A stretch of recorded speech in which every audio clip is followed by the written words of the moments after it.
আজকের এই ভিডিওতে ইমো রেঞ্জার 2 মডেলের এই ওয়াইফাই ক্যামেরাটি আনবক্সিং করব এবং এর ফুল রিভিউ করে দেখাবো। এই ক্যামেরাটির ভালো দিক মন্দ দিকগুলো আপনাদের সাথে শেয়ার করব, যাতে করে খুব সহজে বুঝতে পারেন এই ক্যামেরাটি কাদের জন্য নেওয়া ঠিক হবে এবং কাদের জন্য নেওয়া ঠিক হবে না। আপনারা যারা নতুন আমাকে প্রথমবার দেখছেন, আমাদের চ্যানেলটি সাবস্ক্রাইব করে আমাদের সাথেই থাকুন, কারণ আমরা এই চ্যানেলের মাধ্যমে প্রোডাক্টের ভালো মন্দ দিকগুলো তুলে ধরার চেষ্টা করি। তো আশা করি আপনি আমাদের চ্যানেলটি সাবস্ক্রাইব করবেন এবং আমাদের পরবর্তী ভিডিও বানানোর জন্য অনুপ্রেরণা দিবেন। চলুন দেরি না করে ভিডিওটি শুরু করা যাক। ইমু ব্র্যান্ডের রেঞ্জার 2 ক্যামেরাটি আনবক্সিং করার আগে এই প্রোডাক্টের প্যাকেজিং কোয়ালিটি সম্পর্কে বলি। আমার কাছে মনে হচ্ছে যথেষ্ট শক্তপোক্ত এবং প্রিমিয়াম কোয়ালিটি প্যাকেজিং ব্যবহার করা হয়েছে। এই ক্যামেরাটি অনেকগুলো ফিচার অফার করছে, তার মধ্যে অন্যতম হচ্ছে 2 ওয়ে কানেকশান, অর্থাৎ আপনি কথা বলতে পারবেন, কথা শুনতেও পারবেন। পৃথিবীর যে কোনো স্থান থেকে অনলাইনে কিন্তু এই ক্যামেরাটি কন্ট্রোল করতে পারবেন। তবে দেখার বিষয় হলো যে আসলে এই ক্যামেরাটার সাউন্ড কোয়ালিটি কেমন, এটার স্পিকার কোয়ালিটি কেমন। তো বিস্তারিত আমি ভিডিওর শেষে দেখানোর চেষ্টা করব, তো অবশ্যই পুরো ভিডিওটি দেখুন। এই ক্যামেরাটি 360 ভিউ, অর্থাৎ আপনি কিন্তু মোবাইলের মাধ্যমে মুভিং করে করে দেখতে পারবেন।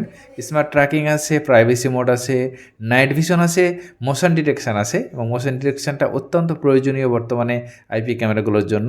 হিউম্যান ডিটেকশান আছে, অ্যালার্ম জোন আছে, এবং আপনি চাইলে অ্যালার্ম শিডিউল করে রাখতে পারবেন, সাউন্ড ডিটেকশান করতে পারবেন, ওয়াইফাই কানেকশানের মাধ্যমে পৃথিবীর যে কোনো স্থান থেকে লাইভ দেখতে পারবেন। এছাড়াও আরও বেশ কিছু ফিচার আছে, একে একে সব ফিচারগুলো আপনাদের দেখানোর চেষ্টা করব। ভিডিওটি একটু লং হতে পারে, বাট পুরো ভিডিওটি আপনি ভালোভাবে মনোযোগ দিয়ে দেখলে এই ক্যামেরাটি সম্পর্কে একদম খুঁটিনাটি ভালো মন্দ দিক সব কিছু জানতে পারবেন ইনশাআল্লাহ। তো আমি সরাসরি এটা আনবক্সিং করে ফেলি। আনবক্সিং করার সাথে সাথে দেখতে পাচ্ছি একটি ইউজার ম্যানুয়াল গাইড দেওয়া হয়েছে, এবং ইউজার ম্যানুয়াল গাইডের উপরে কিন্তু একটা বারকোড দেওয়া হয়েছে, এবং এই প্রোডাক্টের সিরিয়াল নম্বরটা দেওয়া হয়েছে, ফর্ম দেওয়া হয়েছে, যাতে করে প্রোডাক্টটা সুরক্ষিত থাকে। এটা অত্যন্ত প্রয়োজনীয়, কারণ দূর দূরান্তে ক্যামেরাগুলো পাঠানোর ক্ষেত্রে বা পার্সেল করার ক্ষেত্রে কিন্তু ক্যামেরাটি ভেঙে যাওয়ার চান্স থাকে না। একটি পাওয়ার অ্যাডাপ্টার দেওয়া হয়েছে। বলে রাখা ভালো যে এই পাওয়ার অ্যাডাপ্টারটা 100 থেকে 240 ভোল্ট বিদ্যুতে চলতে সক্ষম, এবং এটা 50 এবং 60 গিগাহার্জ দুইটা কারেন্টেই কিন্তু সাপোর্ট করে, এবং এটার অ্যাম্পিয়ার হচ্ছে 1 অ্যাম্পিয়ার এবং 5 ভোল্ট। অর্থাৎ আমরা মোবাইল চার্জ করি যে অ্যাডাপ্টারগুলো দিয়ে, সেই অ্যাডাপ্টারগুলো দিয়েও কিন্তু আপনি চাইলে খুব সহজেই কিন্তু এই ক্যামেরাটা চালাতে পারবেন। যদি আপনার কখনও এই অ্যাডাপ্টারটা নষ্ট হয়ে যায় বা হারিয়ে যায়, সেক্ষেত্রে আপনারা আপনার বাসার যে মোবাইল চার্জার আছে সেই মোবাইল চার্জার দিয়েও কিন্তু আপনারা এটা ব্যবহার করতে পারবেন। তো এখানে একটি পাওয়ার কেবল দেওয়া হয়েছে। পাওয়ার কেবলটা আমার কাছে মনে হচ্ছে যথেষ্ট লং একটা পাওয়ার কেবল দেওয়া হয়েছে। এটা অত্যন্ত প্রয়োজনীয়, প্রায় 4-5 মিটার মতো লম্বা হবে। পোর্টটা হচ্ছে নর্মাল ইউএসবি পোর্ট, এখানে টাইপ সি পোর্ট ব্যবহার করলে আরও ভালো হতো।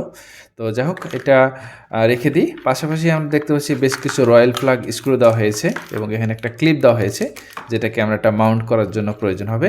তো আমাদের যে মেইন প্রোডাক্ট অর্থাৎ ক্যামেরাটি, সেই ক্যামেরাটি আমরা হোয়াইট পলি থেকে আমরা সরাসরি এটা আনপ্যাক করে ফেলি। সুন্দর করে কিন্তু ইমো ব্র্যান্ডিং করা হয়েছে, এবং ক্যামেরাটার প্লাস্টিক কোয়ালিটি বা বিল্ড কোয়ালিটির কথা যদি বলি, এটা যথেষ্ট প্রিমিয়াম কোয়ালিটি একটি প্লাস্টিক ব্যবহার করা হয়েছে, এবিএস প্লাস্টিক ব্যবহার করা হয়েছে, এবং উপরের দিকে দেখতে পাচ্ছেন এটি লেন্স দেওয়া হয়েছে। লেন্সের অংশটুকু কিন্তু ব্ল্যাক, এবং নিচের যে অংশটুকু বডি অংশটুকু হচ্ছে হোয়াইট। এটা মূলত একটা কালারে হয়ে থাকে, অর্থাৎ ব্ল্যাক অ্যান্ড হোয়াইটের যে কম্বিনেশান এইটা। বলে রাখা ভালো যে এটা যে 360 ডিগ্রি মুভিং করে, অর্থাৎ এই ঠিক মাঝামাঝি অংশ থেকে উপরের অংশটা মুভিং করবে, এবং ঠিক লেন্সের এই অংশটাও কিন্তু মুভিং করবে। আপনি কিন্তু মোবাইলের মাধ্যমে কিন্তু এই পিটিজেডটা কন্ট্রোল করতে পারবেন। এই ক্যামেরাটি ঠিক পিছনের দিকে একটি স্পিকার দেওয়া হয়েছে, এবং স্পিকারের সাউন্ড কোয়ালিটি আমরা একটু পরে টেস্ট করব, এবং সাউন্ড কোয়ালিটিটা দেখব যে আসলে কোয়ালিটিটা কেমন। এবং ঠিক নিচের দিকে একটা ল্যান কেবলের পোর্ট দেওয়া হয়েছে, এটা অত্যন্ত প্রয়োজনীয়। আপনার বাসায় যদি ওয়াইফাই থাকে এবং ওয়াইফাই ল্যান কেবল সরাসরি আপনি এখানে পোর্ট অ্যাড করে দেন, সেক্ষেত্রে কিন্তু সেট আপ প্রসেসের কোনো ঝামেলা নেই, জাস্ট স্ক্যান করলেই কিন্তু এটা সেট আপ হয়ে যাবে, এবং কানেকশানটাও স্টেবল হবে। তবে যাদের ল্যান কেবল নেই, তারা কিন্তু ওয়াইফাইয়ের মাধ্যমে অর্থাৎ ওয়্যারলেসের মাধ্যমে কিন্তু এটা কানেকশান করতে পারবেন। এবং দেখতে পাচ্ছি পাশাপাশি যে চার্জারের পোর্টটা দেওয়া হয়েছে, অর্থাৎ আপনার মোবাইল চার্জার বা আপনি যে চার্জারটা পাচ্ছেন ক্যামেরার সাথে, সেই চার্জারটা সরাসরি এখানে চার্জ দিয়ে রাখতে পারবেন। এই ক্যামেরাটার নিজস্ব কোনো ব্যাটারি ব্যাকআপ নেই, অর্থাৎ সরাসরি বিদ্যুতে চলে, অর্থাৎ বিদ্যুৎ থাকলে ক্যামেরাটা রান থাকবে, আবার বিদ্যুৎ চলে গেলে কিন্তু অটোমেটিক ক্যামেরাটা বন্ধ হয়ে যাবে। এলাকাতে ঘন ঘন বিদ্যুৎ চলে যায়, সেক্ষেত্রে আপনারা এক কাজ করতে পারেন, পাওয়ার ব্যাঙ্ক ব্যবহার করতে পারেন, অথবা মিনি ইউপিএস পাওয়া যায়, ডব্লিউজিপি মিনি ইউপিএস।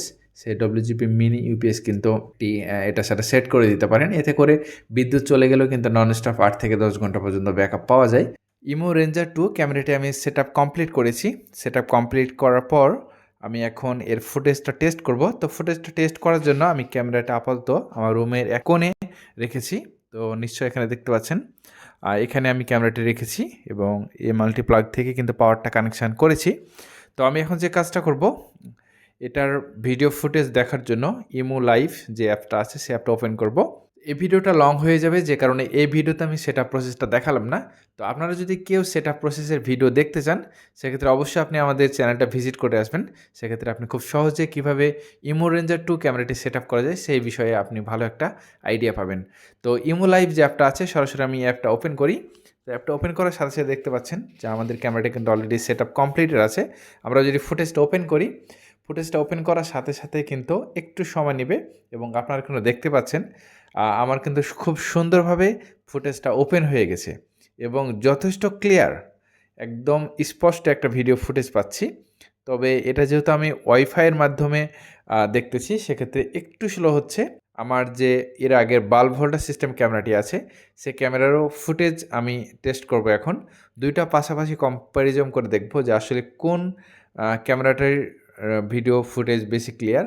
তো আপনাদের কাছে কি মনে হচ্ছে ইমো রেঞ্জার 2, এটা 2 মেগাপিক্সেল, এটার ভিডিও রেজুলেশন আপনার কাছে কেমন লাগছে? অবশ্যই আপনি আমাদের ভিডিওতে কমেন্ট করতে ভুলবেন না। তো আমি এই ক্যামেরাটির কিছু ভালো দিক এবং কিছু মন্দ দিকগুলো একে একে বলবো। তো আপনার পুরো ভিডিওটি অবশ্যই না টেনে ভালোভাবে মনোযোগ দিয়ে দেখুন। তো এই ক্যামেরাটির বেশ কিছু ফিচার আছে, সেই ফিচারগুলো আমি যদি আপনাদের একটু একে একে দেখাই, সেক্ষেত্রে আপনারা খুব সহজেই বুঝতে পারবেন।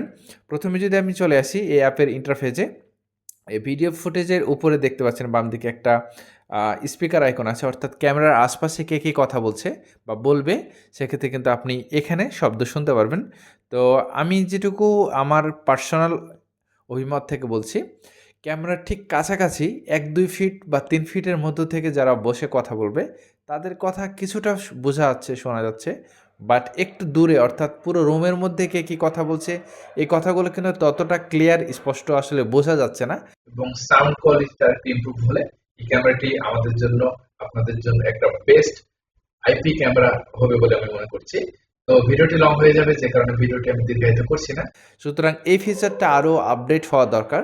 আমার কাছে পার্সোনালি মনে হয়েছে যে এর যে মাইক্রোফোনটা ব্যবহার করা হয়েছে ক্যামেরাতে, সে মাইক্রোফোনটা আরেকটু ইমপ্রুভ হলে ভালো হতো। এবং ডান দিকে দেখতে পাচ্ছেন এখান থেকে মেমোরি কার্ডে যে রেকর্ডিংগুলো হয়েছে, সেই রেকর্ডিংগুলো আপনারা চাইলে কিন্তু এখান থেকেই খুব সহজে দেখতে পারবেন। যেমন আমি কিন্তু টাইম সিলেক্ট করে এবং ডেট সিলেক্ট করে রেকর্ডিংগুলো দেখতে পাচ্ছি।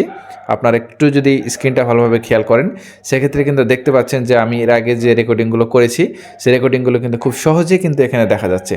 অর্থাৎ এখানে 24 ঘন্টা ননস্টপ রেকর্ডিং করার একটা সুবিধা থাকছে। তবে এখানে বলে রাখা ভালো যে এটা শিডিউল করে কিন্তু রেকর্ডিং করা যায়। সেই অপশানগুলো আমি একটু পরে আপনাদের দেখাচ্ছি। আপনারা চাইলে কিন্তু এখান থেকে সে রেকর্ডকৃত ভিডিওগুলো কিন্তু ডিলিট করতে পারবেন এবং সেগুলো ডাউনলোডও করতে পারবেন।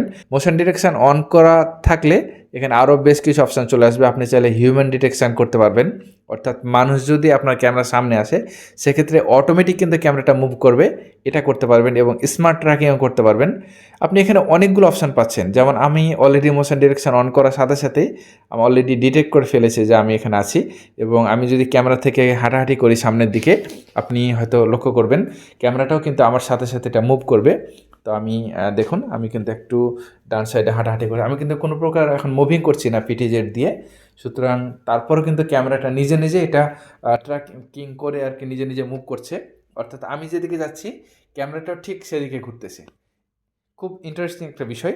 তো এটা কিন্তু অন্য অন্য ক্যামেরাতে এতটা আসলে অ্যাক্টিভ থাকে না, বাট আমার কাছে যেটা মনে হয়েছে V380 ব্র্যান্ডের চেয়েও ইমো রেঞ্জার 2 এর মোশন ডিটেকশনটা তুলনামূলক আমার কাছে পজিটিভ মনে হয়েছে। তো আপনি চাইলে কিন্তু এই মোশন ডিটেকশন চাইলে অন করে রাখতে পারেন বা অফ করেও রাখতে পারেন। এখানে সবথেকে ইন্টারেস্টিং পার্ট হচ্ছে যে আপনি চাইলে কিন্তু এই লোকাল স্টোরেজ, অর্থাৎ আপনার মেমোরি কার্ডে কতটুকু স্পেস আছে সেই স্পেসগুলো দেখতে পারেন, এবং চাইলে কিন্তু রিমোটলি যে কোনো স্থান থেকে বিদেশ থেকে বসেও কিন্তু আপনি এই ফুটেজগুলো ফরম্যাট করতে পারবেন বা ডিলিট করতে পারবেন, এবং চাইলে কিন্তু শিডিউল রেকর্ডিং করতে পারবেন। অর্থাৎ নাইট ভিশনটা দেখার জন্য আমার রুমে এখন আপাতত 2টা লাইট জ্বলছে। এই 2টা লাইট আমি এখন বন্ধ করে দেবো। 2টা লাইট বন্ধ করে দিয়ে দেখবো যে আসলে এটা নাইট ভিশনটা কেমন। তো আপনারা অবশ্যই পুরো ভিডিওটি আমার সাথে থাকুন এবং এই নাইট ভিশনটা টেস্ট করি।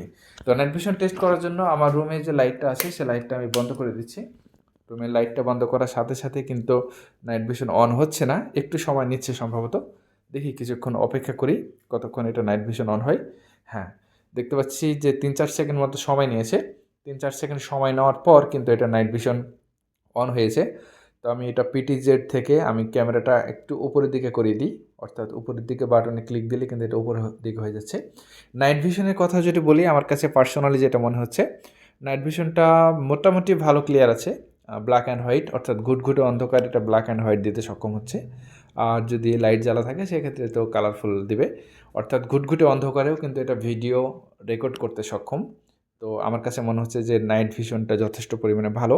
তো আমি যদি এখন আমার রুমের যে এনভায়রনমেন্ট সেটা যদি আপনাদের দেখাই, সেক্ষেত্রে আপনারা ক্লিয়ার হবেন যে একদম ঘুটঘুটে অন্ধকার। আমি কিন্তু খালি চোখে তেমন কিছু দেখছি না, হালকা করে দেখা যাচ্ছে এখানে নাইট ভিশনে যে লাইট, সে লাইটটা কিন্তু জ্বলছে ক্যামেরাতে। তো আমি সরাসরি আবারও অ্যাপে চলে আসি, অ্যাপে এসে আপনাদের নাইট ভিশনটা একটু ভালোভাবে দেখাই। তো সেক্ষেত্রে আপনারা আরও ক্লিয়ার হতে পারবেন যে এটা নাইট ভিশনটা আসলে কেমন। তো আমি পাশাপাশি বাল্বস ক্যামেরার যে নাইট ভিশন, সে নাইট ভিশনটাও কিন্তু আমি দিয়ে দিব। আপনারা দুইটার যে নাইট ভিশনের কম্পারিজন সেটা কিন্তু দেখলে অনেকটা ক্লিয়ার হতে পারবেন। যদিও বাল্ব ক্যামেরার সাথে আসলে এই ক্যামেরাটার তুলনা করলে হবে না, কারণ বাল্ব সিস্টেম ক্যামেরাটার প্রাইস এটার থেকে অনেক কম। এই ক্যামেরাটার প্রাইস যদি 2000 টাকার নিচে হতো, সেক্ষেত্রে আমার কাছে পার্সোনালি মনে হচ্ছে ক্যামেরাটা অনেক অনেক বেশি ভালো হতো। কারণ আমার কাছে একটু প্রাইসটা ওভার প্রাইস মনে হয়েছে। তবে ক্যামেরাটার টেকসইয়ের দিক থেকে যদি চিন্তা করি, বাল্ব সিস্টেম ক্যামেরা বা অন্য যে ক্যামেরাগুলো আছে সেগুলোর থেকে টেকসইয়ের দিক থেকে অনেক গুণে টেকসই বেশি হবে অবভিয়াসলি। তো একটু প্রাইস বেশি। কেমন লাগলো পুরো ভিডিওটি? আশা করি ভিডিওটি ভালো লেগেছে। ভিডিওটি যদি ভালো লেগে থাকে অবশ্যই লাইক, কমেন্ট এবং সাবস্ক্রাইব করতে ভুলবেন না। দেখা হবে নতুন কোনো এক ভিডিওতে। সে পর্যন্ত সবাই ভালো থাকবেন। আসসালামু আলাইকুম।